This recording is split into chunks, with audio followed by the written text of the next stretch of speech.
очень много людей занимаются этим промыслом. И я считаю, что самый полезный продукт, который вообще изобрела природа, это все-таки мед и молоко. В этом году по сбору меда в Кукмурском районе поставили рекорд. В прошлом году мы вышли на рубеж 300 тонн молока, и в этом году 300 тонн меда. Тоже очень радует.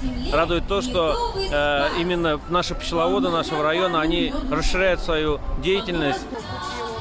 В этом году мы посеяли много рапса, люцерны и получили отличный результат.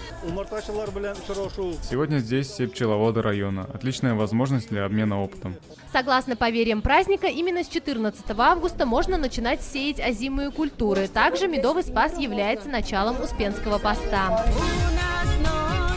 На дворе комплекса «Братьев Комаровых» представлены экспозиции меда, зоны дошкольных учреждений нашего района. Изобилие выставки и праздничная программа не оставили равнодушными гостей мероприятия. Все понравилось, выставка хорошая, меда много, и чтобы каждый вот такой мед был.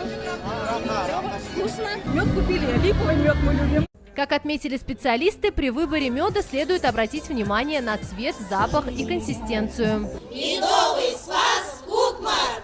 А пчелы налетели, словно медом намазано. Динара Хабибуллина, Марат Сабирзянов. Новости Татарстана.